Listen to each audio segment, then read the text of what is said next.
प्यारे साथियों, अभी तक हमने समसूत्री विभाजन में कुछ प्रावस्थाओं के बारे में पढ़ा। हमने पढ़ा कि प्रोफेज क्या होता है, मेटाफेज क्या होता है, मगर हमने वहां पे पढ़ा था PMAT, मतलब प्रोफेज, मेटाफेज, एनाफेज, और अब हम पढ़ रहे हैं टीलोफेज। तो दो प्रावस्थाएं अभी तक हम पढ़ चुके हैं, प्रोफेज और मेटाफेज, जहां पे जो गुणसूत्र है वो मध्य पट्टिका पर आकर क्या हो गए, व्यवस्थित। मगर मैंने आपसे बोला था कि अब हमें गुणसूत्र को बांटना है, अब हमें देखना है कि गुणसूत्र कैसे बढ़ते हैं। तो दोस्तों, उस प्रावस्था के लिए हम लोग बात करते हैं अगली प्रावस्था के बारे में, जिसका नाम क्या है, एनाफेज। तो सबसे पहली बात दोस्तों, प्रोफेज जो होती है ना, वो पूरी प्रावस्थाओं में सबसे बड़ी होती है, यानी कि विभाजन प्रावस्था में सबसे बड़ी प्रावस्था मानी जाती है प्रोफेज, और विभाजन प्रावस्था में सबसे छोटी प्रावस्था जो होती है वो क्या होती है, एनाफेज। तो जो पहला पॉइंट है वो क्या, स्मॉल फेज, स्मॉल फेज, या फिर हम बोल सकते हैं छोटी प्रावस्था होती है।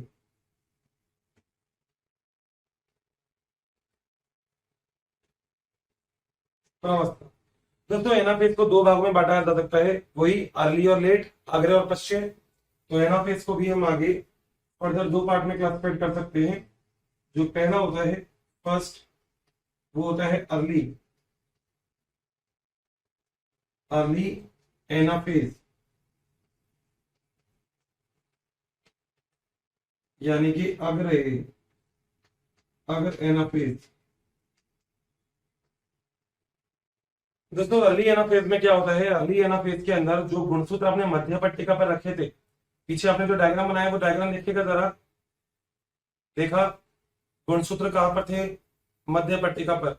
अब जो गुणसूत्र आपने मध्य पट्टिका पर रख रखे हैं, उन गुणसूत्रों को अलग अलग करना है, यानी कि जो सेंट्रोमियर है उसका विभाजन ही होता है अर्ली एनाफेज में। ठीक है, तो जो मैं पहला पॉइंट यहाँ पे मेंशन कर सकता हूँ, क्या, फर्स्ट पॉइंट, सेंट्रोमियर का विभाजन।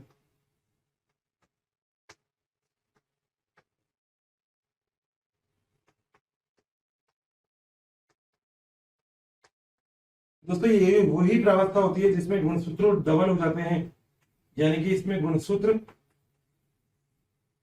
गुणसूत्र डबल हो जाते हैं।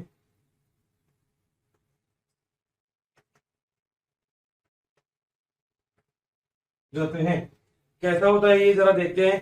दोस्तों, अभी तक हमने बात जो की थी ना, उसकी बात पे चल रहा हूं मैं। मैंने अभी आपके सामने ऐसा एक गोला बना रखा था, और इस गोले के अंदर हमने जो केंद्रक है वो तो हमने विलुप्त कर दिया। हमारे पास जो तारकाएं हैं वो विपरीत ध्रुवों की तरफ पहुंच गए थे, आप देख सकते हैं, पहुंच गए हैं। ठीक है, और पहुंचने के बाद यहाँ पर जो गुणसूत्र आपने बनाए थे, मैं वो गुणसूत्र बना देता हूं। मान लीजिए ये आपके पास गुणसूत्र है, तो यहाँ पे गुणसूत्र विभाजित हो जाएंगे।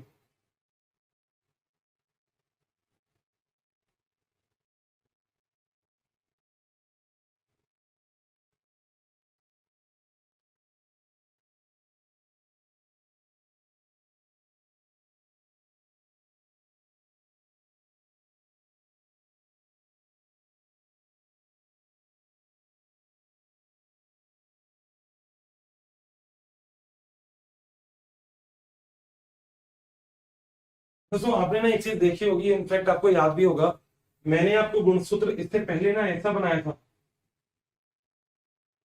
ठीक है, और इसी गुणसूत्र को अब मैंने बांट दिया ऐसे, यानी कि ये दो भागों में आ गया। देखो, तो यहां पर अगर देखा जाए तो यहां पर आपको देखो ये चीज दिख रही है, ये, इसे हम क्या बोलते हैं, सेंट्रोमियर, सेंट्रोमियर। और ये क्या है, भुजा। यहाँ पर ये तारकाएं है ही। ठीक है, यहां से एक तो इस प्रकार के फाइबर निकलेंगे, तंतु,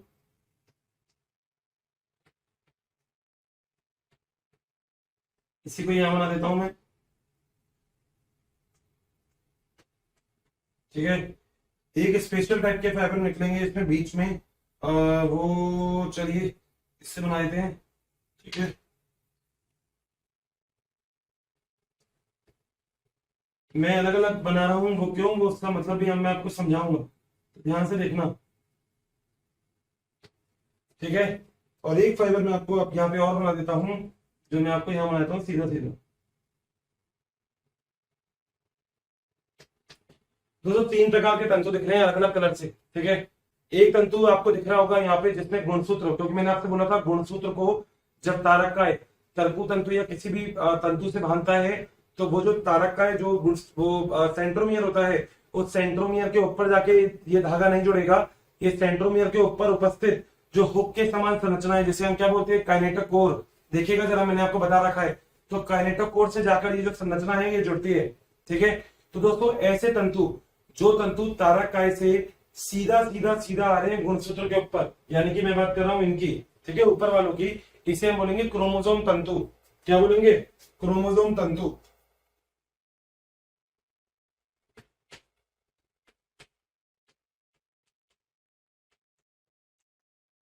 दोस्तों तंतु को हम क्या बोल सकते हैं? फाइबर।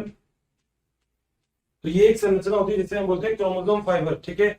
मगर दो गुणसूत्रों के बीच में भी, अगर आपको यहाँ पे दिख रहा है तो मैंने पिंक कलर से एक और आपको तंतु बना रखे हैं दोस्तों, इसे हम बोलते हैं इंटरजोनल फाइबर। समझाऊंगा अभी, ध्यान से समझना।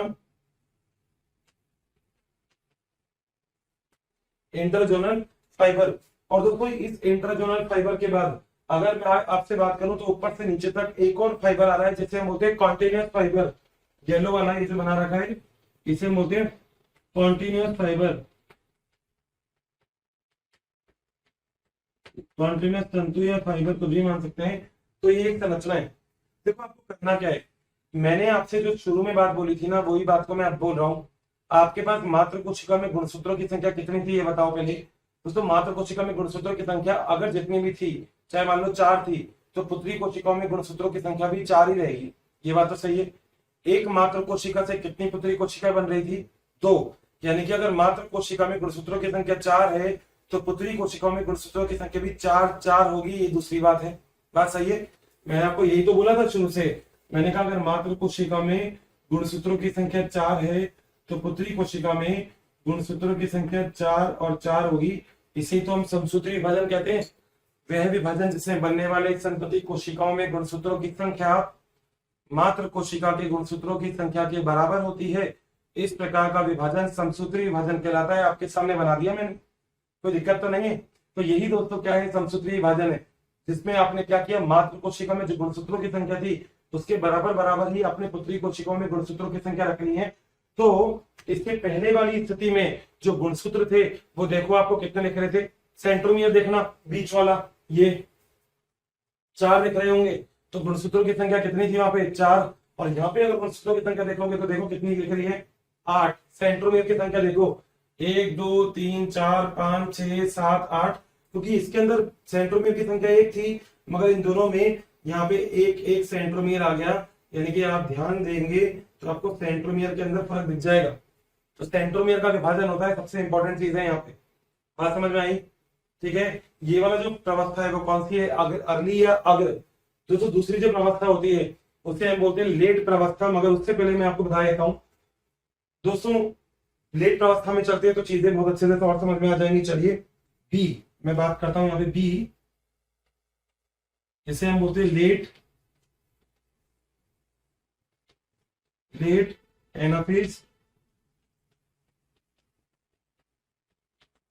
ठीक है। इसे हम बोलते हैं पश्च एनाफेज। तो पश्च एनाफेज की अब संरचना की हम बात करेंगे। देखो क्या होगा, सबसे पहले तो जैसा आपने बनाया था वैसे ही आप बना लें। गोला बना दिया आपने। गोला बनाने के बाद मतलब आपने जो कोशिका बनाई है, बना देता हूं, देखिएगा इस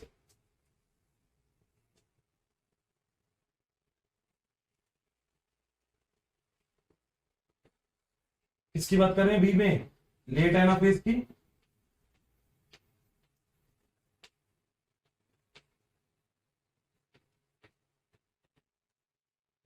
पश्च एनाफेज। सबसे पहले तो वही कोशिका बना दो, बना दिया। उसके बाद ये तारकाएं हो गए 2, ठीक है। जो गुणसूत्र है वो और मूव कर जाएंगे ऊपर की तरफ। तो कुछ ऐसा दिखा सकते हैं आप, और नजदीक दिखा दीजिए इसको ऐसे।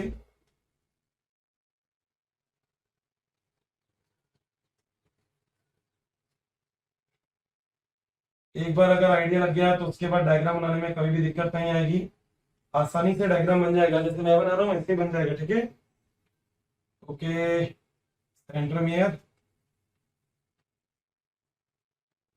जोड़ देंगे।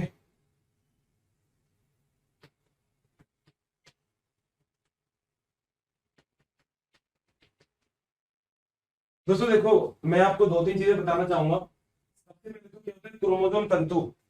याद रखिएगा, मैं तीन प्रकार के तंतुओं की बात कर रहा हूं, जिसमें एक तंतु तो है क्रोमोसोम तंतु,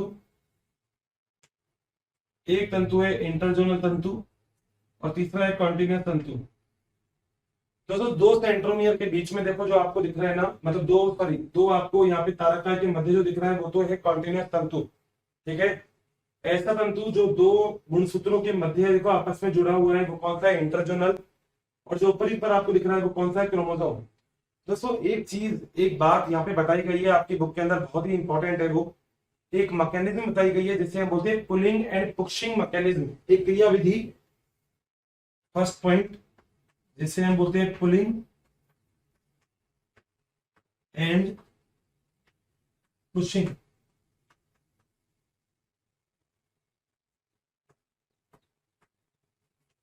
दोस्तों क्या होता है, अगर आप ध्यान से देखें तो जो आपको क्रोमोसोम तंतु दिख रहे हैं, ये क्रोमोसोम तंतु जो आपको दिख रहे हैं ये तो शो करेगा पुलिंग।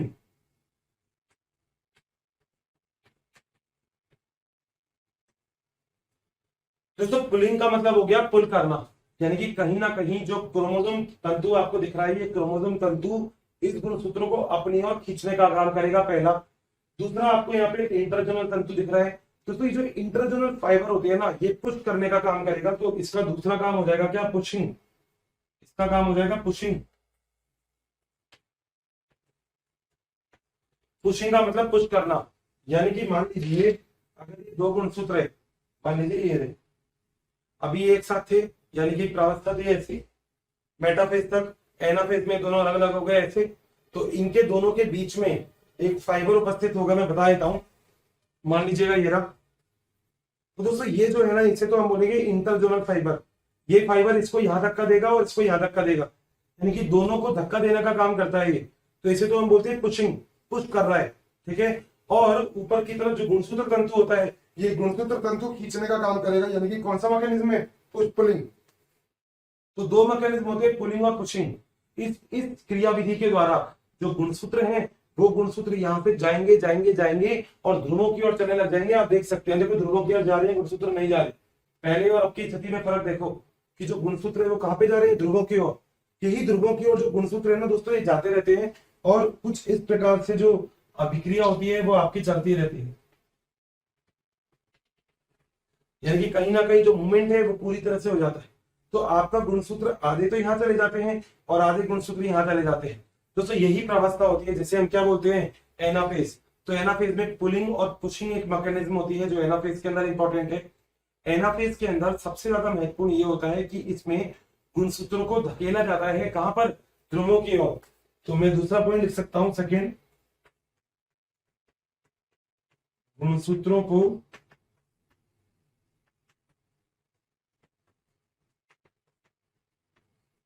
ध्रुवों की ओर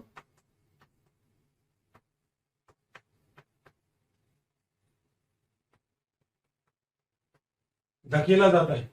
तो गुणसूत्र जब ध्रुवों की ओर चले जाएंगे तो देखो ऊपर 4 आ गए और नीचे क्या आ गए, 4। मगर अभी भी कोशिका के अंदर गुणसूत्रों की संख्या कितनी है, 8, क्योंकि गुणसूत्रों की संख्या किससे काउंट करेंगे, सेंट्रोमियर की संख्या से। ये बात याद रखना, गुणसूत्रों की संख्या बराबर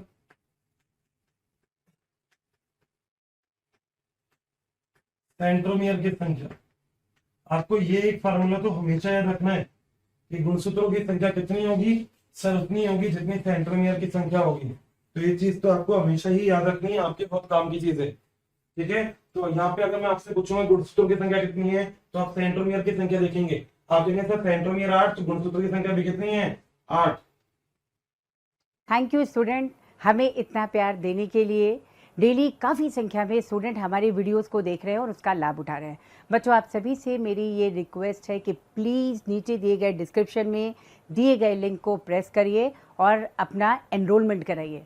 बच्चों, इसके साथ ही जिन बच्चों को यहाँ पर डाउट सेशन की भी ज़रूरत है, साथ ही मटेरियल्स की भी ज़रूरत है, वो सभी हमारे प्रीमियम कोर्सेज को भी रजिस्ट्रेशन करवा सकते हैं।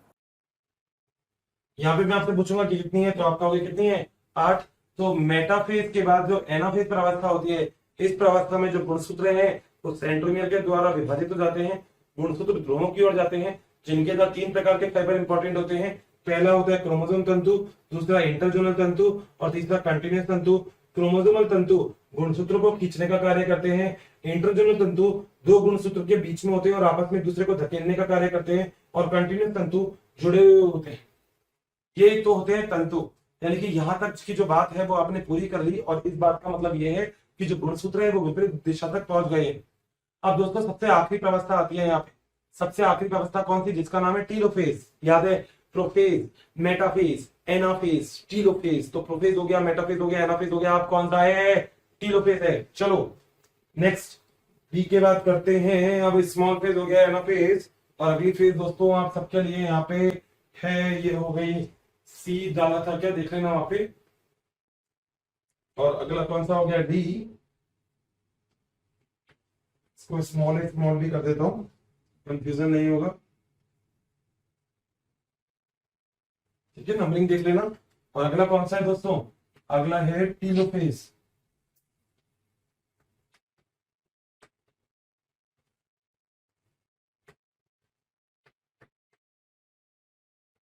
दोस्तों इसमें भी अर्ली और लेट हो सकता है, टीलोफेज में भी। ठीक है, मगर मैं आपको एक ही टीलोफेज बता रहा हूं जो आपको अर्ली और लेट लगभग दोनों में ही क्लियर हो जाएगा।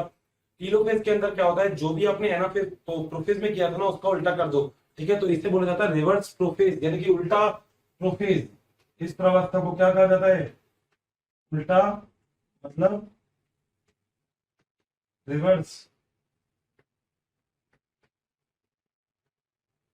प्रोफेज कहते हैं। ठीक है, जो भी चीज आपने वहां पे की थी वो सब चीजें यहाँ पे उल्टी कर देना। जैसे देख, पहले तो कोशिका बना लेते जैसे अभी तक हमने बनाई थी। कैसे बनाई थी, बना दिया, बनाने के बाद ये भी हमने बना दिए। ठीक है, कोई दिक्कत नहीं। उसके बाद ये हमने गुणसूत्र बना दिए, देखो।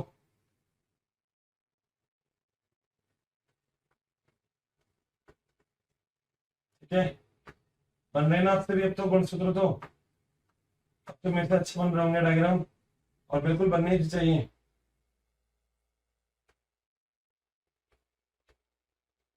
एक अध्यापक की पहचान उसके स्टूडेंट से होती है, नहीं।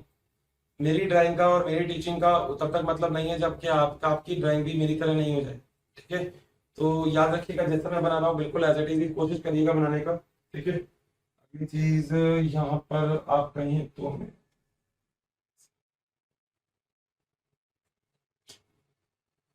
दोस्तों इस प्रवस्था को हम क्या बोलते हैं, टीलोफेज। टीलोफेज के अंदर क्या हो रहा है, पहला सबसे पहले दोस्तों एंडोप्लाज्मिक रेटिकुलम और जो गॉल्गी बॉडी होती है वो वापस से आने लग जाती है। तो टीलोफेज के अंदर पॉइंट नंबर फर्स्ट, ईआर मतलब एंडोप्लाज्मिक रेटिकुलम और गॉल्गी काय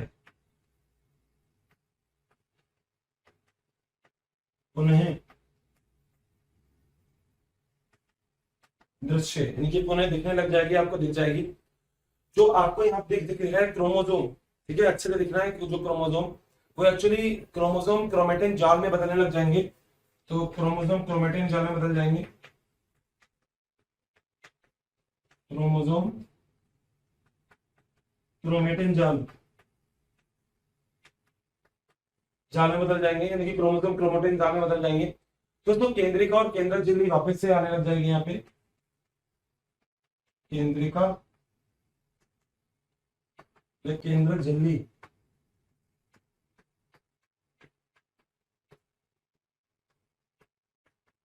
प्रेजेंट हो जाती है। देखो ये रहा केंद्रिका और केंद्रक झिल्ली, आप कहें तो मैं लिख भी देता हूं इसको, केंद्रक झिल्ली।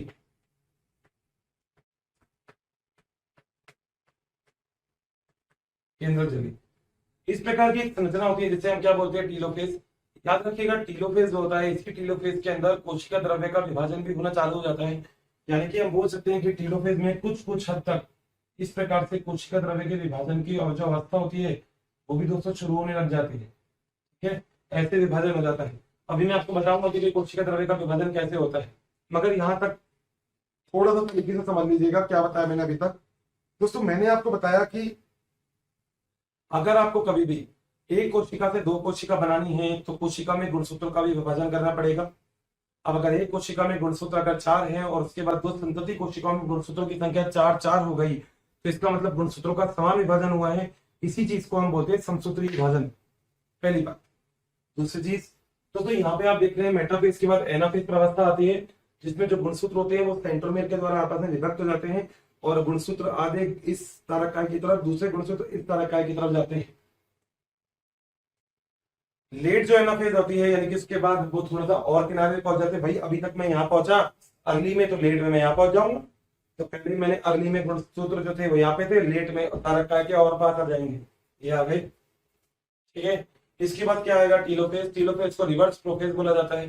टीलोफेज को रिवर्स प्रोफेज क्यों बोलते हैं? क्योंकि टीलोफेज के अंदर वो सब चीजें उल्टी होती है जो प्रोफेज के अंदर हो जाती है।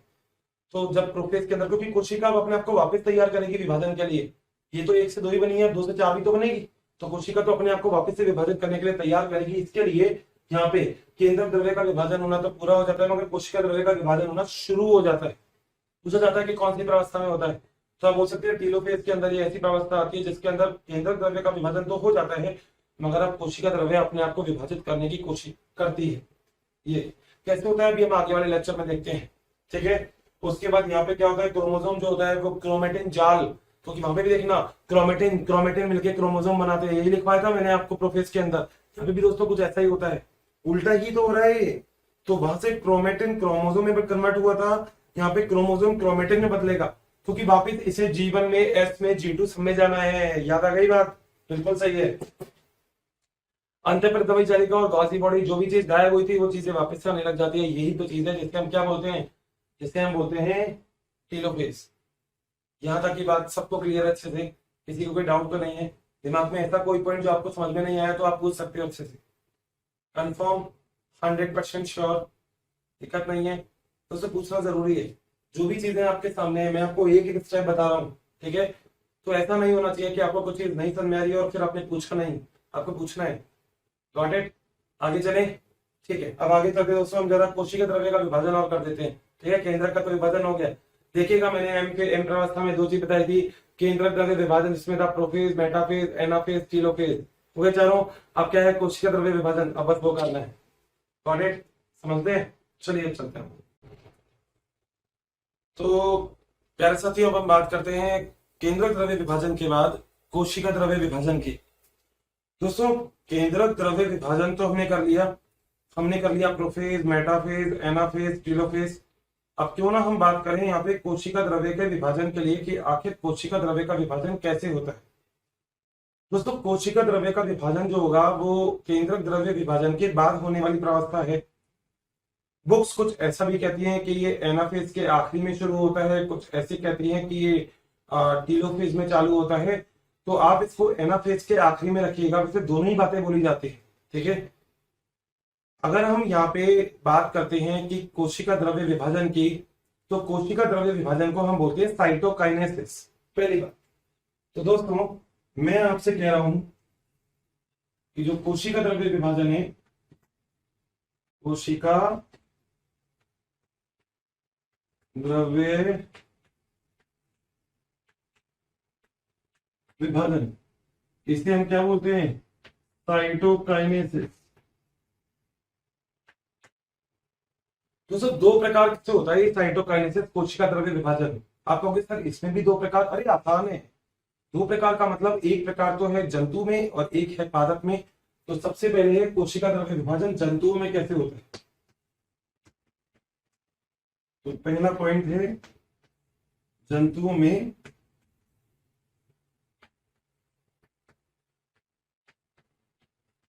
जो विभाजन है। अब आप कहोगे सर जंतु और पादप में अलग अलग विभाजन क्यों होता है? आप भूलिएगा मत एक चीज की, जंतु के अंदर कोशिका भित्ति उपस्थित नहीं होती है और पादप के ऊपर कोशिका भित्ति उपस्थित होती है। तो कोशिका भित्ति अपने आप में बहुत बड़ी चीज है। तो कोशिका भित्ति को भी काटना पड़ेगा, बांटना पड़ेगा अगर आपको एक कोशिका से 2 कोशिका बनानी है तो। ठीक है, यहाँ पर जो विभाजन होता है दोस्तों जंतुओं में, वो विदलन विधि के द्वारा होता है। तो जंतुओं में विभाजन कैसे होता है? विदलन द्वारा, विदलन द्वारा। दोस्तों विदलन को बोलते हैं हम इंग्लिश में फरो, तो हम बोल सकते हैं फरो फॉर्मेशन। ठीक है, अब आखिर विदलन कैसे होता है वो देख लेते हैं। दोस्तों आप लोगों ने एक कोशिका तो देखी थी, मान लो जैसे ये रही है कोशिका, और इस कोशिका के अंदर मैं भी ज्यादा बड़ी बात नहीं कर रहा, मैं आपसे बस बात कर रहा हूँ केंद्र की। ये रहा केंद्र, सही बात है।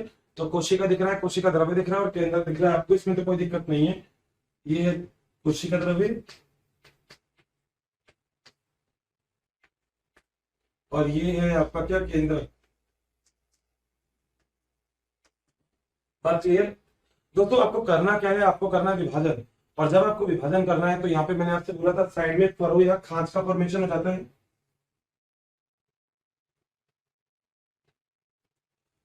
दोस्तों खांचन पता है कैसे होता है? आप ऐसा कह सकते हैं कि जंतुओं के अंदर जो कोशिका विभाजन होता है वो बाहर से अंदर की ओर होता है। आपको दिख रहा है बाहर से अंदर की ओर विभाजन होगा, तो मैं पहला पॉइंट तो यहाँ पे ये बोल सकता हूँ कि बाहर से अंदर की ओर विभाजन, बाहर से अंदर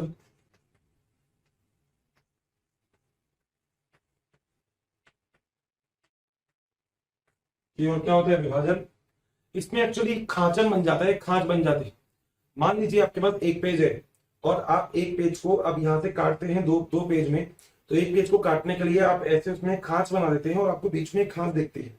यही खांच होती है जिसमें आप यहाँ पे निर्माण करते हैं, तो ये खांच बन जाती है। और खांच बनने की जैसे क्या होता है, जो कोशिका होती है वो यहाँ पे कुछ इस प्रकार से हो जाती है एक दूसरे के ऊपर।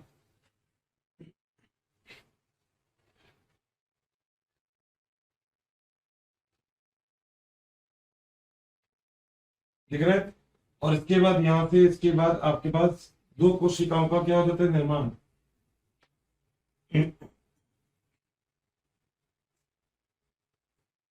तो त्रिकोशिकाएं।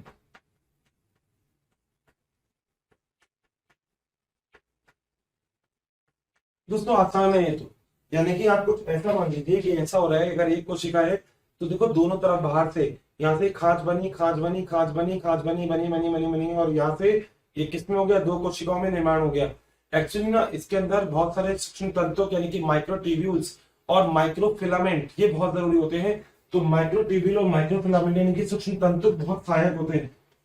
तो माइक्रोट्यूब्यूल वे सूक्ष्म तंतु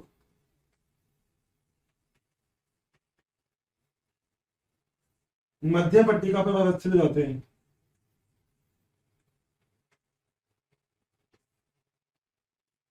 और मध्य पट्टिका पर व्यवस्थित होने की जैसे जो एक कोशिका है, इससे कितनी कोशिका बन जाती है? दो कोशिका।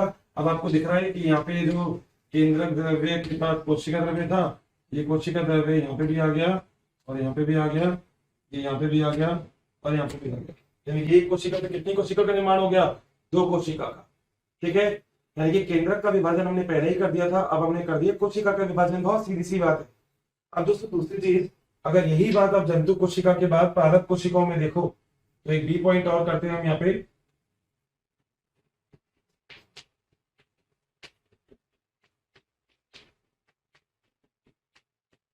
पादप कोशिका में कैसे विभाजन होता है? दोस्तों पादप कोशिका में विभाजन होता है कोशिका पट्टिका के द्वारा, यानी कि सेल पेट के द्वारा। इंपॉर्टेंट है।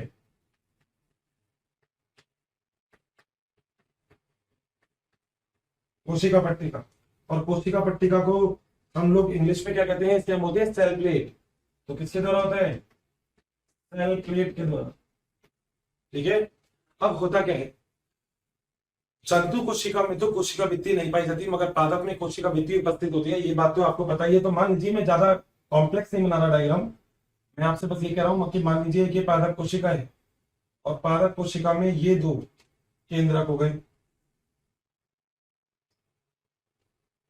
बच्चों काफ़ी संख्या में डेली हमें बहुत सारे कमेंट्स आ रहे हैं कि वी प्लीज़ इस टॉपिक पे वीडियो बनाएं, इस सब्जेक्ट पे वीडियो बनाएं। तो आप सभी से मेरी रिक्वेस्ट है कि प्लीज़ हमारे यूट्यूब चैनल को सब्सक्राइब करें और उसमें दिए गए बेल आइकन को प्रेस करें ताकि टाइम टू टाइम आपको नोटिफिकेशन मिलता रहे। बच्चों, हम ऐसा इसलिए कह रहे हैं कि बहुत सारे बच्चे उसी टॉपिक की रिक्वेस्ट करते हैं जो ऑलरेडी हमारे चैनल्स पे दिए हुए हैं। तो आप सभी से रिक्वेस्ट है कि आप सभी जो है उस चैनल पे जा कर के उन सारे वीडियोस का लाभ ज़रूर उठाएं।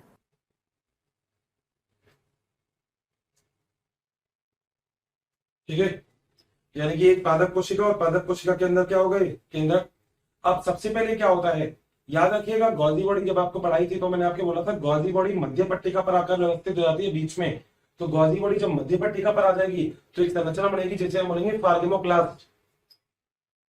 तो जो अगला डायग्राम है,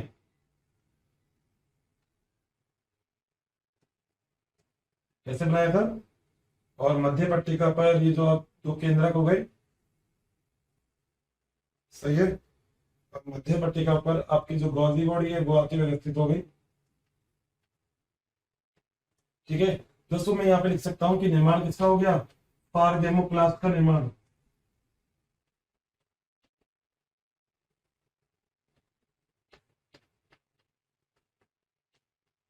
और कैसे हुआ फार्गेमोप्लास्ट का निर्माण, मध्य पट्टिका पर गॉजी बॉडी आ गई है, गॉजी बॉडी का मध्य पट्टिका पर आना,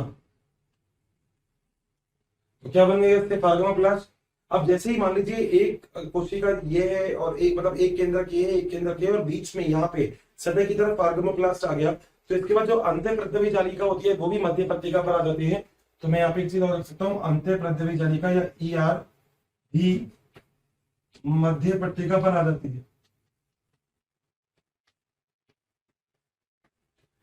जैसे दोस्तों ER भी आ गई, गॉजी बॉडी भी आ गई, ये सब मध्य पट्टिका पर आकर व्यवस्थित हो गई, तो होता क्या है, यहाँ पे बहुत सारे जो सूक्ष्म तंतु होते हैं वो यहाँ पे कोशिका पट्टिका का निर्माण करते हैं। मतलब कुछ इस प्रकार से देखो संरचना बन जाती है।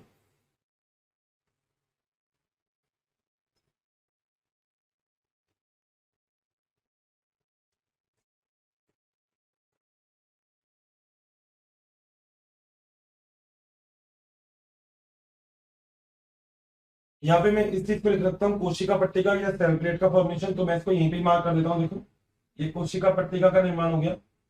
कोशिका पट्टिका के निर्माण के बाद जो कोशिका होती है वो कितने भागों में विभाजित हो जाती है, 1 से 2 भागों में। मगर यहाँ पे एक बात याद रखिएगा, यहाँ पे जो गॉल्जिकाएं होती है उसका बहुत इंपॉर्टेंट कार्य होता है कि गॉल्जिकाएं कैल्शियम और मैग्नीशियम पेक्टेट का स्त्रवण करने का कार्य करती है। तो मैं ये बात यहाँ पे लिख रहा हूँ कि गॉल्जिकाएं या गॉल्जी बॉडी कैल्शियम व मैग्नीशियम पेक्टेट का क्या करती है, स्त्रवण। और जब ये अपने अंदर से कैल्शियम और मैग्नीशियम पेक्टेट निकालेगी, जो आपको पता है बहुत जरूरी होती है मध्य पट्टिका के लिए, मिडिल लैमेला के लिए। ठीक है, आपको आपने पढ़ा था मिडिल लैमेला क्या होता है, एक कोशिका पादप में और दूसरी कोशिका के मध्य एक परत पाई जाती है जिसे हम बोलते हैं मिडिल लैमेला। तो मिडिल लैमेला का निर्माण भी या मध्य पट्टिका का निर्माण भी इसके द्वारा ही होता है। मैं आगे यहाँ पे लिख सकता हूं मध्य पट्टिका या फिर मिडिल लैमेला का निर्माण।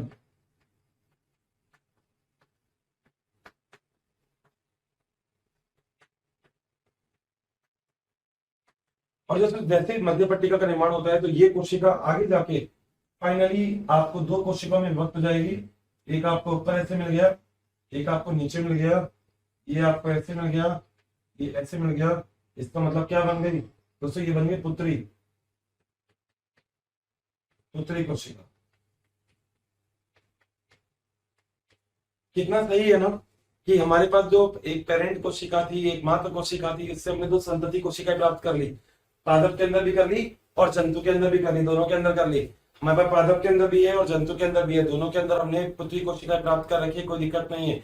मगर यहाँ पे एक बात समझने वाली बहुत जरूरी है दोस्तों, वो ये कि इस प्रकार का विभाजन तो हो सकता है, मगर आखिर ये समसूत्री विभाजन जो हम करवाते हैं, इस समसूत्री विभाजन का अपना कोई महत्व है क्या? क्योंकि ये दोनों चीज तो आपको क्लियर है, क्योंकि इसके अंदर तो साइड में से खांच हो गई, जबकि इसमें से अगर देखा जाए तो बीच में से खांच का निर्माण होता है। एक ही फर्क आप और याद रखिएगा कि जो पादप कोशिका होती है इसमें बीच में से विभाजित होती है। ठीक है, बीच में से। यहाँ पे क्या होता है, बाहर से अंदर की ओर विभाजन होता है, जबकि यहाँ पे अंदर से बाहर की ओर विभाजन होता है। तो ये बात याद रखिएगा। अंदर से बाहर की ओर,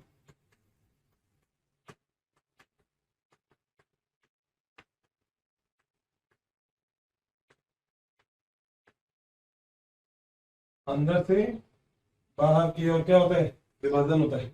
याद रखिए ये बात, कोई दिक्कत तो नहीं है, बहुत आसान है। पादप कोशिका में केवल और केवल गोल्जी काय को सबसे पहले बीच में लगा दिया, गोल्जी काय मध्य पट्टिका पर आ गई, गोल्जी काय के बाद अंतःपंथवी जालिका भी आ गई, सूक्ष्म तंतुक आने के बाद यहाँ पे क्या हुआ, कोशिका पट्टिका का निर्माण हो गया। कोशिका पट्टिका के निर्माण के बाद यहाँ पे जो कोशिका है वो अंदर से बाहर की ओर विभाजित हो गई, अंदर से बाहर, याद रखना यहाँ पे बाहर से अंदर की ओर हुआ है, ये बाहर से अंदर। अब दोस्तों अंदर से बाहर तो मैं हाथ से तो नहीं बता सकता, मगर मैं कह रहा हूँ अंदर से बाहर की ओर ऐसे विभाजित हो जाएगी, तो दो कोशिकाओं का आपको क्या हो गया, निर्माण हो गया, तो दो पुत्री कोशिकाएं आपके पास बन गई है। अब एक बात दोस्तों, कई बार ऐसा पूछा जाता है कि समसूत्री विभाजन का आखिर क्या महत्व होता है, क्या कोई महत्व है समसूत्री विभाजन का, तो वो भी हम बात कर सकते हैं। तो मैं यहाँ पे आपसे बात करता हूँ।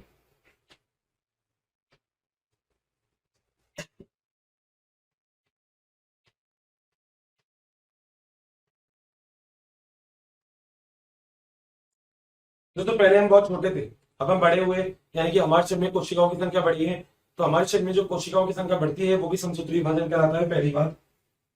तो कोशिका की संख्या बढ़ाना। तो जब कभी भी कहीं पे कट लग जाएगा और आसपास की कोशिकाएं जब इस वाली जगह को भरेगी, क्योंकि यहाँ पे तो कट लग गया है, अब कट गया है आपका हाथ, तो अब आसपास की कोशिकाएं इस जगह को भरने का कार्य करती है, और भरने का कार्य भी कौन से वजन के द्वारा होता है, समसूत्री वजन के द्वारा, यानी कि रिपेयर करना, रिपेयर, आप कह सकते हो मरम्मत।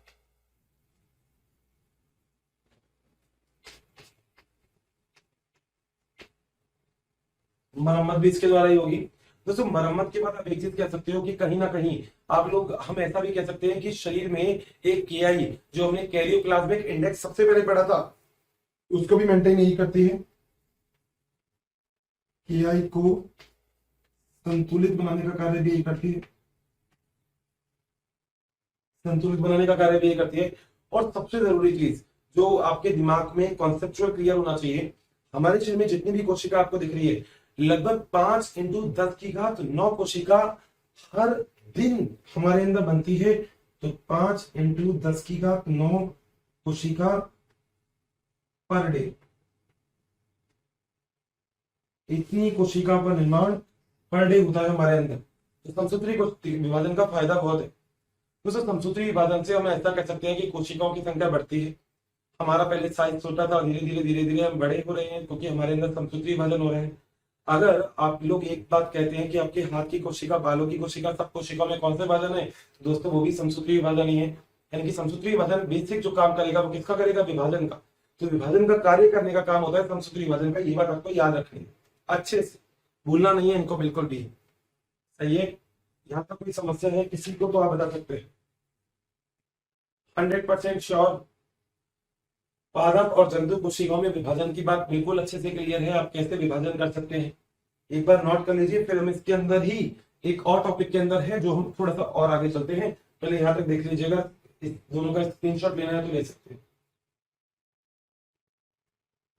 हो गया, रब कर दो इसे यहाँ वाला, ठीक है, वहां वाला नहीं कर रहे, यहाँ वाला रब कर दो।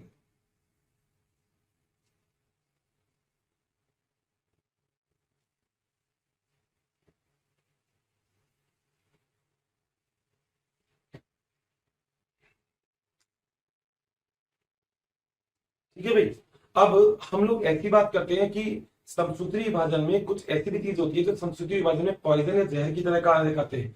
तो समसूत्री विभाजन में कौन कौन सी चीज जहर की तरह कार्य करती है,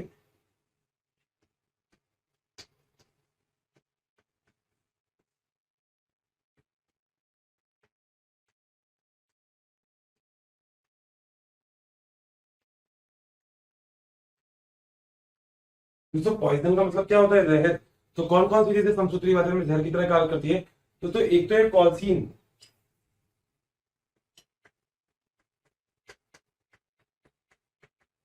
दोस्तों तर्कु तंतु का जो निर्माण होता है ना उसको रोकता ही है।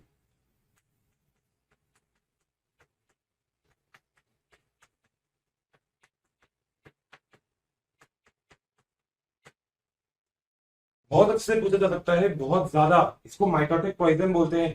तर्कु तंतु के निर्माण को रोकने का कार्य करता है, जिसे हम बोलते हैं कॉल्सीन। ठीक है, आगे आप इसका और भी ज्यादा महत्व पढ़ोगे, मगर अभी तो बस इतना ही याद रखना, जहर मतलब जो प्रॉपर तरीके से काम नहीं कर रहे थे, कुछ ही अलग तरीके से काम हो, जिसमें पहला एग्जाम्पल क्या है, कॉल्सीन। तो दूसरा एग्जाम्पल, हम बहुत सारी चीजों को ऐसा बोलते हैं जो और जहर की तरह कार्य करते हैं, जैसे साइनाइड,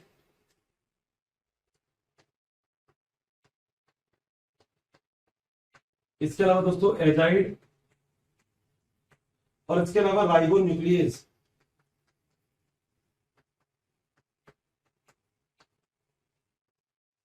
दोस्तों ये तीनों के तीनों ही सबसे इंपॉर्टेंट वर्क करते हैं, क्या, ये प्रोफेज को रोकने का कार्य करते हैं। याद रखिएगा, प्रोफेज को रोकना। जब प्रोफेज ही नहीं होगा तो मेटाफेज भी नहीं होगा, मेटाफेज भी नहीं होगा तो एनाफेज भी नहीं होगा। ये बात तो आपको अच्छे से क्लियर है, ठीक है। मगर हम ऐसा भी कह सकते हैं कि कुछ ऐसी चीजें होती है जो विभाजन की दर को प्रेरित करती है, ठीक है। तो जो विभाजन की दर को प्रेरित करती है, मैं यहाँ पे लिख रहा हूं, विभाजन की दर को प्रेरित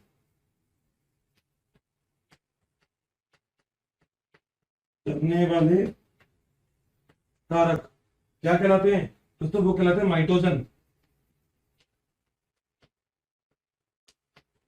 जैसे उदाहरण दोस्तों याद रखिएगा, साइटोकाइनिन,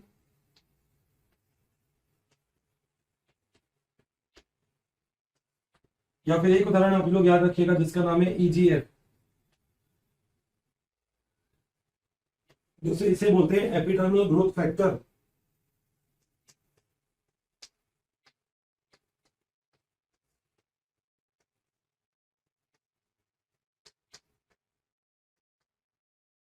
ये चीजें जो आपको याद रखनी है अच्छे से, ठीक है।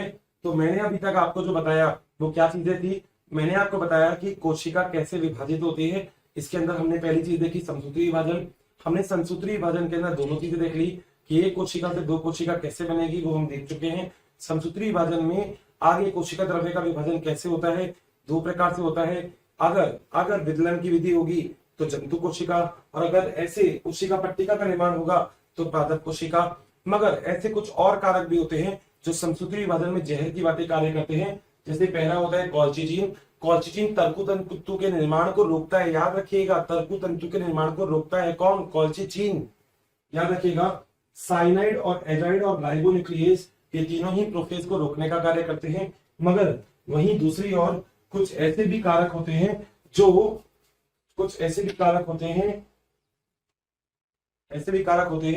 जो विभाजन को की दर को प्रेरित करते हैं, बढ़ावा देते हैं, ठीक है। उसे हम क्या बोलते हैं, साइटोकाइनिन और एपिडर्मल ग्रोथ फैक्टर। दोस्तों साइटोकाइनिन एक प्रकार का पादप हार्मोन है, हम आगे पढ़ेंगे इसके बारे में।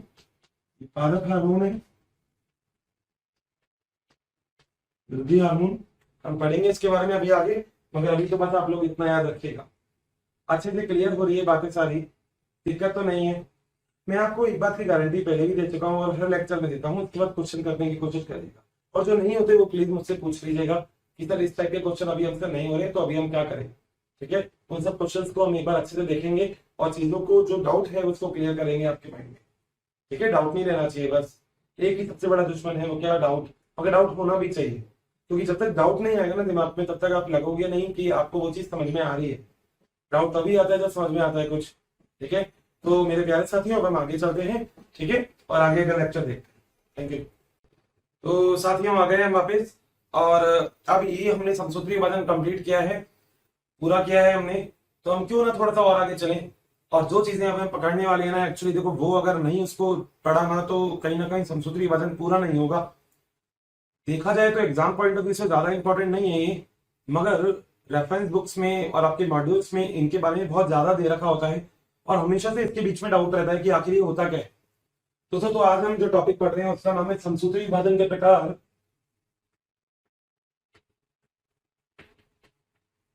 बच्चों अगर आपको हमारे वीडियोस पसंद आए हैं तो इसे लाइक शेयर करना ना भूलें, ताकि ये वीडियो सभी ज़रूरतमंद बच्चों तक पहुंच सके। बच्चों आपके इतने अपार स्नेह के कारण हमारी पूरी मोशन टीम इतनी ज़्यादा मोटिवेटेड है, और बेस्ट कंटेंट आपको उपलब्ध कराने के लिए हम सभी तत्पर हैं।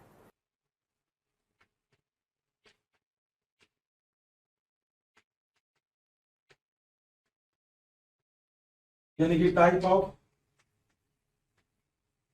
माइटोसिस। दोस्तों अगर मैं आपसे समसूत्री विभाजन के प्रकार की बात करूं तो क्यों ना एक अच्छे से शॉर्ट एंड स्वीट तरीके से इसको देखा जाए। तो मैं यहां पे लिख रहा हूं समसूत्री विभाजन।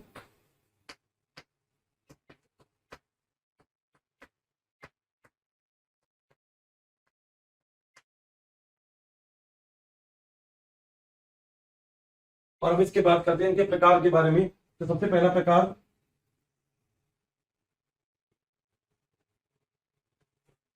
दोस्तों समसूत्री विभाजन का जो पहला प्रकार होता है उसे हम बोलते हैं डायनोमाइटोसिस।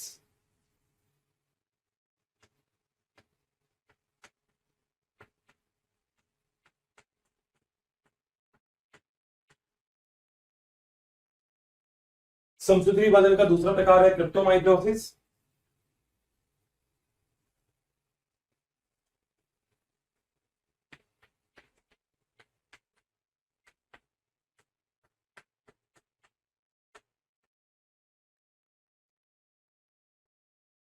समसूत्री विभाजन का अगला प्रकार है जिसे हम बोलते हैं एंडोमाइटोसिस।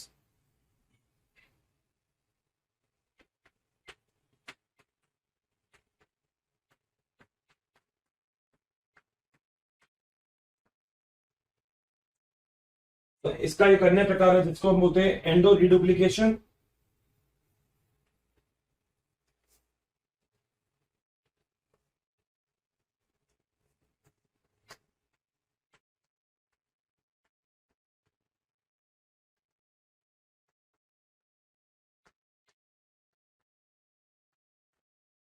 और दोस्तों एक और होता है जिससे हम बोलते हैं फ्री केंद्रक विभाजन यानी कि मुक्त न्यूक्लियर डिवीजन या फ्री न्यूक्लियर डिवीजन।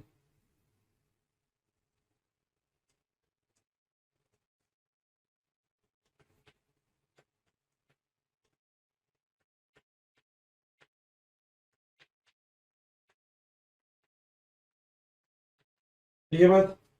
तो इन सब चीजों के बारे में हमें पढ़ना है यहाँ पे।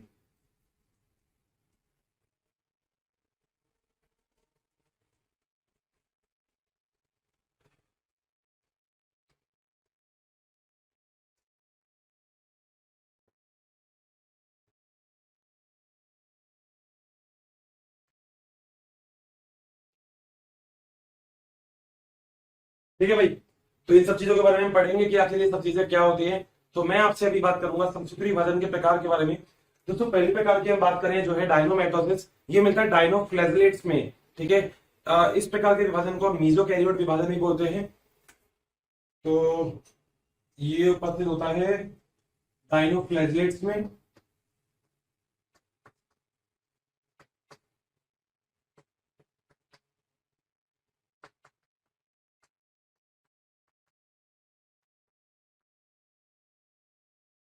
मीजोकैरियोट मतलब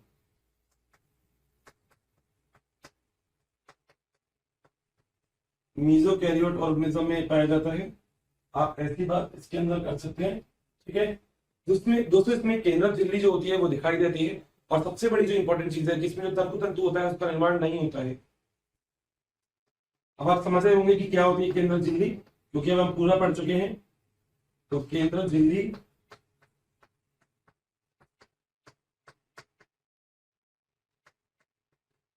स्पष्ट होती है और तंतु तंतु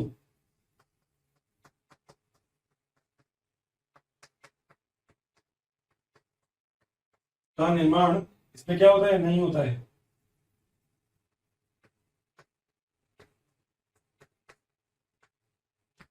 ठीक है। मतलब तंतु तंतु का निर्माण नहीं होता, केंद्रक झिल्ली दिखाई देती है, इसका मतलब केंद्रक झिल्ली कभी भी विलुप्त नहीं होती है। इसमें ना आपको यही इसके पॉइंट याद रखने हैं, बस और कुछ नहीं है। केंद्रक झिल्ली विलुप्त नहीं होती है। ठीक है। ये तो एक पहले प्रकार का विभाजन होता है जिससे हम क्या बोलते हैं, डायनोमाइटोसिस। दोस्तों अगला एक और विभाजन है जिससे हम क्या बोलते हैं, इसे हम बोलते हैं क्रिप्टोमाइटोसिस। सबसे पहली चीज कि इसमें भी केंद्रक झिल्ली जो होती है वो विलुप्त नहीं होती, मगर ये बहुत ही आदिम यानी कि पुराने प्रकार का विभाजन कहा जाता है इसमें। तो इसमें भी एक ही बात होती है, क्या केंद्रक झिल्ली विलुप्त नहीं होती।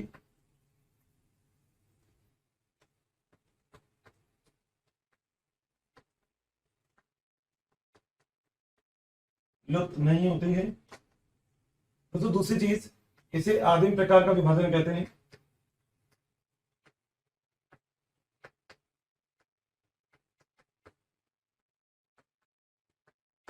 ये एक आदिम प्रकार का विभाजन होता है, मतलब बहुत ही पुराने प्रकार का विभाजन होता है। जनरली इस प्रकार के विभाजन को हम अगर देखें तो हम ये कहते हैं कि इसमें जो परिवर्तन होता है ना वो केंद्रक में होता है। जितना भी परिवर्तन आपको दिखेगा वो सारा ही परिवर्तन केंद्रक में होता है। तल्पु तंतु का निर्माण भी इसमें कहाँ होगा? केंद्रक में ही। तो मैं एक पॉइंट लिख सकता हूं कि जो परिवर्तन है वह केंद्रक में होता है,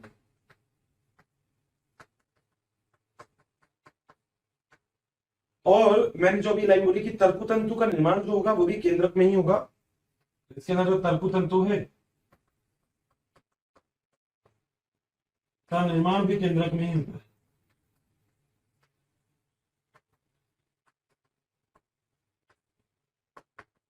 केंद्रक में होता है। दोस्तों उदाहरण की बात करें तो एक उदाहरण इसमें बहुत इंपॉर्टेंट है, जो है अमीबा का। तो याद रखिएगा जो उदाहरण है, उदाहरण वो क्या है? वो है अमीबा।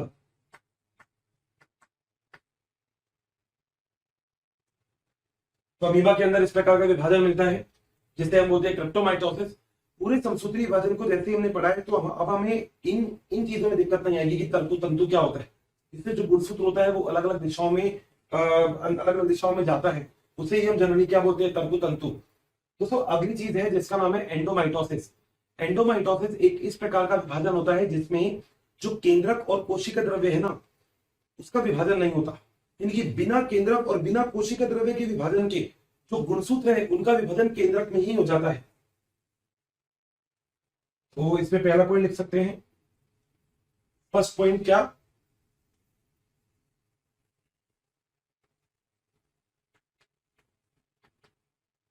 गुणसूत्रों का गुणन केंद्रक में ही हो जाता है। और दोस्तों इससे आती है पॉलीप्लाइडी यानी कि बहुगुणिता। बहुगुणिता उत्पन्न होती है। बहुगुणिता का मतलब है जैसे जो गुणसूत्र है पहले उसकी संख्या थी 5, तो अब गुणसूत्रों की संख्या कितनी हो जाएगी? 10। यानी कि केंद्रक का विभाजन नहीं होगा और कोशिका द्रव्य का भी विभाजन नहीं होगा इस प्रकार के विभाजन में। तो ना तो केंद्रक का विभाजन, ना ही कोशिका द्रव्य। केंद्रक कोशिका द्रव्य का विभाजन नहीं होता। बात सही है। बहुगुणिता का मतलब समझिएगा। बहुगुणिता का मतलब होता है गुणसूत्रों की संख्या का बढ़ना। डबल हो जाते हैं गुणसूत्रों की संख्या, तो गुणसूत्रों की संख्या का बढ़ना, इसका मतलब क्या होता है? एंडोमाइटोसिस। दोस्तों एंडोहीमाइटोसिस का एक और एग्जांपल है जिसका नाम है एंडो रिडुप्लीकेशन। ये भी एक एंडोमाइटोसिस का ही प्रकार है जिससे हम क्या बोलते हैं? एंडो रिडुप्लीकेशन। तो पहली बात है एंडोमाइटोसिस का ही प्रकार होता है। तो इसमें पहला पॉइंट मैं लिख सकता हूं आपको यहाँ पे,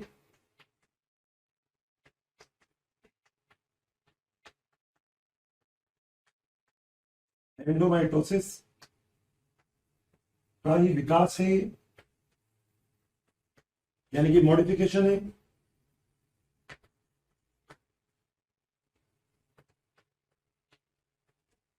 ठीक है। अगली चीज दोस्तों अगर देखा जाए तो पॉलीटीन गुणसूत्र का निर्माण इसी के द्वारा होता है। एक गुणसूत्र है, आप लोगों को अच्छे से याद रखना है, इंपॉर्टेंट है, ये स्टार लगा रहा हूं मैं, इसका नाम है पॉलीटीन गुणसूत्र। तो पॉलीटीन गुणसूत्र का निर्माण भी इससे ही होता है।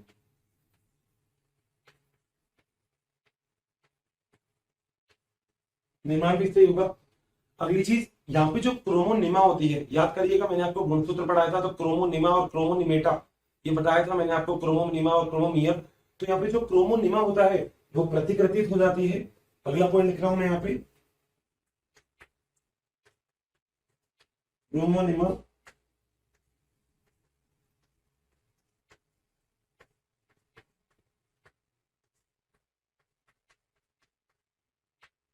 का प्रतिकृतियन होता है। ठीक है, मगर वो अलग नहीं होती है। मतलब क्रोमोनिमा का प्रतिकृतियन तो हो जाएगा, क्रोमोनिमा का प्रतिकृतियन का मतलब है क्रोमोनिमा डबल हो जाएंगे। ठीक है। अगली चीज है जिससे हम बोलते हैं मुक्त केंद्रक विभाजन। दोस्तों मुक्त केंद्रक विभाजन के अंदर 2-3 चीजें इंपॉर्टेंट है। पहला, यहाँ पे केंद्रक का तो विभाजन हो जाएगा मगर कोशिका द्रव्य का विभाजन नहीं होता। तो मैं लिख रहा हूं यहाँ पे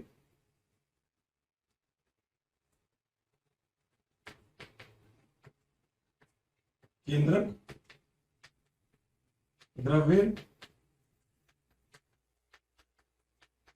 विभाजित होता है परंतु कोशिका द्रव्य नहीं होता है। और दोस्तों इसका एक उदाहरण, बहुत ही अच्छा और विशिष्ट उदाहरण है इसका, जो है भ्रूणपोष। उदाहरण भ्रूणपोष। दोस्तों भ्रूणपोष को इंग्लिश में बोला जाता है एंडोस्पर्म। एंडोस्पर्म। मैं आपको जो बता रहा हूं उसको एक बार और समझिएगा। मैंने अभी आपको समसूत्री विभाजन पढ़ाया कि समसूत्री विभाजन क्या होता है। अब मैं आपको बता रहा हूं कि समसूत्री विभाजन आखिर होता कितने प्रकार का है।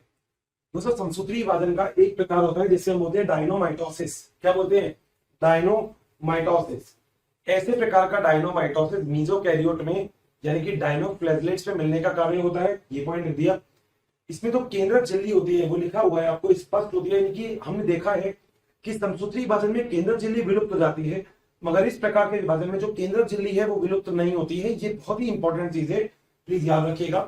तरकु तंतु, याद रखिएगा, अपने बोला था पतंग को पकड़ना है तो तरकु तंतु, तो यहाँ पे तरकु तंतु का निर्माण नहीं होता है, बहुत ही इंपॉर्टेंट। और अगली चीज, यहाँ पे केंद्रक झिल्ली जो होगी वो भी विलुप्त नहीं होगी। क्या होगा? ये डायनोमाइटोसिस किसमें मिलता है? डायनोफ्लैजेलेट्स में, याद रखिएगा। उदाहरण दे रखा है। अगला दोस्तों नेक्स्ट है हमारे पास क्रिप्टोमाइटोसिस। इस प्रकार के विभाजन में केंद्रक झिल्ली विलुप्त नहीं होती। सबसे पुराने प्रकार का विभाजन अगर आपसे कभी पूछा जाए तो दोस्तों वो क्रिप्टोमाइटोसिस भी है।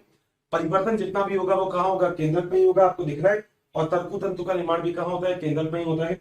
अगली चीज, हम एंडोमाइटोसिस, एंडोरिडुप्लीकेशन और एंडोमाइटोसिस की बात करते हैं। दोस्तों एंडोमाइटोसिस जो होता है इसमें गुणसूत्रों का जो गुणन होगा वो केंद्रक में ही हो जाता है और बहुगुणिता उत्पन्न होती है। मैं आपको अनुवांशिकी क्लास 12 में एक चैप्टर है, जब हम पढ़ेंगे तो आपको पता लगेगा बहुगुणिता क्या होती है। गुणसूत्रों की संख्या का बढ़ना, यही बहुगुणिता का एक तरीका है जो बहुगुणिता पाई जाती है। और यही बहुगुणिता आपको किसमें मिलेगी? एंडोमाइटोसिस में। अगली चीज यहाँ पे होती है एंडोरिडुप्लीकेशन। एंडोमाइटोसिस का ही एक परिवर्धित रूप है, एक विकसित रूप है, जिसे हम एंडोरिडुप्लीकेशन कहते हैं। और इस प्रकार के एंडोरिडुप्लीकेशन जो प्रोसेस होता है इसके अंदर पॉलीटीन गुणसूत्र बहुत ही इंपॉर्टेंट चीज है। प्लीज इस वाले पॉइंट को आप लोग अच्छे से याद करिएगा। उदाहरण के तौर पे एग्जाम में पूछा जा सकता है ये, ठीक है। मैं बार बार बोल रहा हूं आपसे, तो जो चीजें मैं आपको बोल रहा हूं वो प्लीज आप लोग याद रखिएगा, क्योंकि एग्जाम में पूछा जा सकता है। अगला मुक्त केंद्र के विभाजन। जैसे केंद्र का विभाजन होता है, कोशिका द्रव्य का विभाजन नहीं होता। एग्जाम्पल है भ्रूणपोष। दोस्तों भ्रूणपोष वही होता है जो बीज जब तक आपकी पॉकेट में है तब तक उसको न्यूट्रिशन कौन देता है? समझ में आ रही है आपको बात? भाई मान लो कोई भी बीज है छोटा सा, तो आपकी जेब में रखा हुआ है, तो आपको उसका सजीव मानते हो निर्जीव मानते हो? सजीव मानते हो। अब वो सजीव कब है? जब उसके पास सारा पोषण पदार्थ है। और पोषण पदार्थ अगर उसके पास है तो इस पोषण पदार्थ को रखा हुआ है, तो उसको पोषण पदार्थ कोई तो उपलब्ध करवा रहा है, दोस्तों वो कौन करवाता है? भ्रूणपोष। बाद में जब आप उसको जमीन पे रोपोगे तो जमीन से ही मिल जाएगा, उसको कोई दिक्कत नहीं है, मगर जमीन पे रोपने से पहले उसको पोषण पदार्थ यहीं से ही मिलना है। बात क्लियर? तो अभी तक जो हमने पूरी बात पढ़ी वो हमने पढ़ी समसूत्री विभाजन के बारे में। हमने पढ़ा समसूत्री विभाजन क्या होता है, वह विभाजन जिससे बनने वाली संतति कोशिकाओं के गुणसूत्रों की संख्या मात्र कोशिका के गुणसूत्रों की संख्या के बराबर होती है, वो समसूत्री विभाजन होता है। आपके कायिक कोशिका और जनन कोशिका दो होती है, तो कायिक कोशिकाओं में जो विभाजन पाया जाता है वो समसूत्री विभाजन होता है। समसूत्री विभाजन में पहले कोशिका अपने आप को तैयार करती है, जिसे हम क्या बोलते हैं? अंतरावस्था। 3 अवस्था बताई थी, G1, S और G2, और उसके बाद होती है विभाजन प्रावस्था, जिसे हम बोलते हैं M प्रावस्था। ठीक है, G1, S और G2 आपको अच्छे से बता दिया था। यहाँ पे चेक पॉइंट भी होते हैं जो चेक करते हैं, याद करिएगा, CDK और साइक्लिन। याद है? बहुत बढ़िया, वो चीज आपको याद है। ठीक है, अगली चीज हमने यहाँ पे बात की थी M प्रावस्था में, 2 प्रावस्था विभाजन प्रावस्था में पहले हम करेंगे केंद्र द्रव्य का विभाजन, फिर हम करेंगे कोशिका द्रव्य का विभाजन। दोस्तों केंद्र द्रव्य का विभाजन जैसे ही हम करेंगे तो केंद्रक 2 भागों में विभक्त हो जाएगा। केंद्र द्रव्य विभाजन की 4 फेज है, prophase, metaphase, anaphase, telophase, PMAT। तो PMT, प्री मेडिकल टेस्ट, तो ए बस आपको बीच में लगाना है। तो प्रोफेज, मेटाफेज, एनाफेज और टेलोफेज हो गया। उसके बाद हमने कोशिका द्रव्य का विभाजन किया था। कोशिका द्रव्य का विभाजन 2 तरीके से किया था, जंतु में खांचन के द्वारा, विदलन के द्वारा, और पादप में कोशिका पट्टी का फार्गमोप्लास्ट के द्वारा। याद है? गॉल्जी का है। बहुत बढ़िया, शाबाश। दोस्तों आगे की बात, आगे हम लोग बात करते हैं यहाँ पे कि कितने प्रकार के समसूत्री विभाजन होते हैं। वो ये समसूत्री विभाजन के क्या क्या उपयोग होते हैं, क्या क्या प्रयोग होते हैं, समसूत्री विभाजन क्यों आपके लिए जरूरी है, क्योंकि हमारा निर्माण युग्मनज से ही हुआ है। दो युग्मक मिलकर युग्मनज बनता है। युग्मनज के अंदर जो विभाजन होगा वो समसूत्री तो है। तो सारी कोशिका जो बन रही है वो कौन से विभाजन के द्वारा बन रही है? समसूत्री के द्वारा। बात क्लियर? अच्छे से, कोई डाउट तो नहीं है? 100% बोल रहा हूँ, डाउट नहीं रहना चाहिए। बहुत आराम से चल रहे हैं, बहुत ही आराम से चलेंगे। तो दोस्तों ये पूरा का पूरा सिनेरियो था हमारा किसका? समसूत्री विभाजन का। Got it? अब हम हमारे अगले लेसन में, अगले लेक्चर में अब हम तैयार करेंगे किसके बारे में? अर्धसूत्री विभाजन, जो हमारी होगा जनन कोशिकाओं में, जो शुक्राणु और अंडाणु में होता है, अंड कोशिका में और शुक्राणु में होता है, उस प्रकार के विभाजन की अब हम आपसे बात करेंगे। बहुत ही अच्छे, आपने यहाँ तक किया है। चलिए अब आगे देखेंगे नेक्स्ट लेक्चर में। बच्चों, अगर आपको वीडियोस पसंद आई है तो बाकी के कंटेंट के लिए इस नंबर पे कॉल करें 180021217999। Thank you.